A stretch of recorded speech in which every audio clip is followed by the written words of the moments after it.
ready to unlock some word magic. Ooh, I like that. Today, we're diving deep into poetry. Right. And not just for poetry's sake, Okay. but as a way to inspire a lifelong love of language in the kids we care about.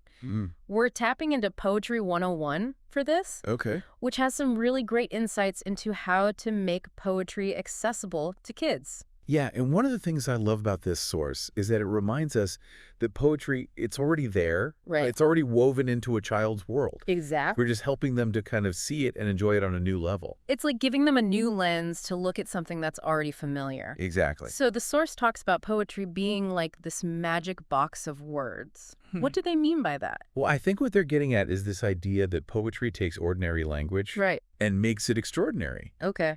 You know, instead of just saying, I'm hungry, Yeah.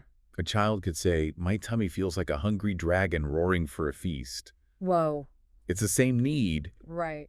but all of a sudden it's this whole vivid scene. It's so true, and I love that example because it shows you how much potential there is even with a kid who's probably still mastering their ABCs. Exactly. There's so much potential for playing with language there. And that playfulness is key, Yeah.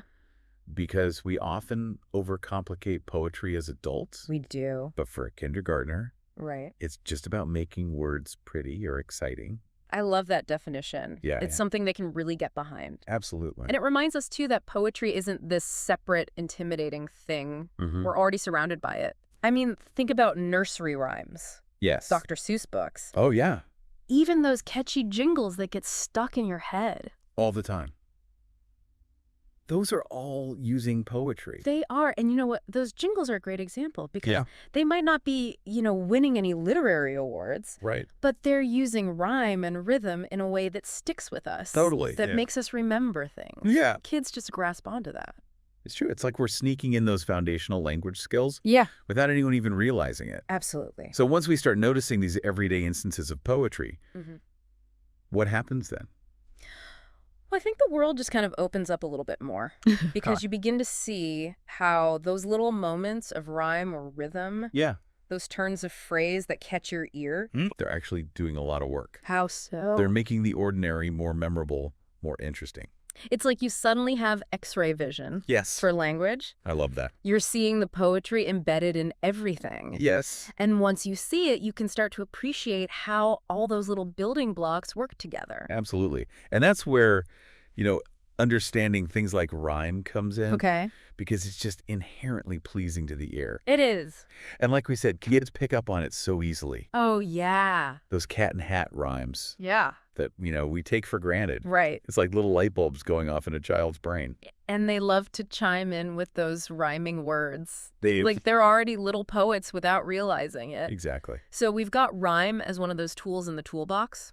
And what's great about Poetry 101 is they don't stop there. Okay. They introduce other forms of poetry that I think are perfect for visual learners. Oh, interesting. Like what? So, for example, acrostic poems. Yes. Where the first letter of each line spells out a word. Right. There's that visual element that can make words even more engaging for young minds. Oh, I love that. And you can have so much fun with the layout and the visual presentation of it. Yeah. So it's like this sneaky spelling lesson tucked inside a fun poetry activity. They love that. What other forms do they highlight? Well, they also talk about shape poems, Okay. where the arrangement of words on the page creates like a visual representation of what the poem's about. Oh, that's cool. So if you're writing about a tall, slender tree, the words themselves might form this long, thin shape I love that. on the page. It's like we're giving them permission to see language as something flexible. Yes. Something you can mold and shape Exactly. into whatever you want it to be. Precisely. That's awesome. Yeah. So we've talked about some of those building blocks of poetry, Yeah. but I love that this source goes beyond just the mechanics of it and really digs into how poetry can actually change the way we think and feel. Absolutely. It's not just about pretty words. Yeah. It's about giving your brain a workout right. in the most fun way possible. It's true. And one of the things Poetry 101 highlights Yeah. is how poetry encourages us to ask these unusual questions. Okay. The kind you might not think of in everyday life. Give me an example. Like, what are the clouds thinking? Oh, I love that. Right. It's such a simple question, but it can really spark a child's imagination. Absolutely. Suddenly, these fluffy white shapes have personalities and maybe even secrets. And it's safe to explore those big ideas through poetry. Right. Because kids might not have the vocabulary or the life experience to talk about them directly. Okay. But poetry gives them permission to kind of tap into those feelings. It's like those emotions become these really vibrant word pictures. Yes. Instead of something that's overwhelming or confusing. Absolutely. And speaking of emotions, Yeah. the source points out how poetry can actually help us connect to them in a more heightened way. Okay, how so? Well, you know how kids often use those really exaggerated, almost poetic phrases to describe how they're feeling. Totally. Like instead of just saying, I'm happy, they might say something like, my happiness is a rocket. Right. Exactly. Poetry 101 uses that exact example. Oh, wow. And I love it because it's not just about stating an emotion, right? It's about giving it a shape, a sound, a feeling. Yeah. It helps them really tap into that intensity Right. and express it in a way that really resonates. It's like giving those feelings a bigger space to exist in. Yeah? Because suddenly, even something as simple as happiness Mm-hmm. has this like explosive, unstoppable energy to it, I love that. if you put it that way. And that actually brings us to another point the source makes about poetry's power to help us visualize vividly. Right. You know how just a few well-chosen words Yeah. can create this whole scene in our minds? Totally. It's like those word pictures we were talking about Exactly. earlier. Yeah. Give me an example. Okay, they use the line, the river is a silver ribbon. Okay, I can already see it Right. winding through the green forest. Yes. I mean, even if a child hasn't seen that specific type of river before, Yeah. that image becomes so real for them. Exactly. Poetry allows them to kind of connect to those experiences, Right. even if they haven't personally encountered them. It's like their world is expanding exponentially Yes. just through those word pictures. fun. So we've got these amazing benefits of engaging with poetry. Yeah. But I know our listeners are probably thinking, okay, this is great, Right. but what can I actually do to help the kids in my life tap into this? That's fair. What are some practical tips? Let's get practical. Yeah. Well, luckily, Poetry 101 is chock full of fun, engaging activities. Okay, lay it on me. And the best part is they're all about keeping things simple and playful. Perfect, because I think sometimes we can get in our own way as adults Right. by overthinking it. Oh, absolutely. So give us the highlights. What are some easy ways to get started? Well, they start with the simplest, but arguably most important activity, Okay, making up silly rhymes together. I love it. And the key here is don't overthink it. Right. Just let those creative juices flow. So instead of pass the peas at the dinner table, Yeah. it's pass the peas, if you please, to the one with the cheesy knees. Exactly. It doesn't have to be award-winning poetry. Right. It's about playing with language, having fun, Right. and just showing kids that poetry doesn't have to be this serious, intimidating thing. It can be downright goofy, Yes, which is right up a kid's alley. exactly. Okay, so making up silly rhymes, that's a good one. What else?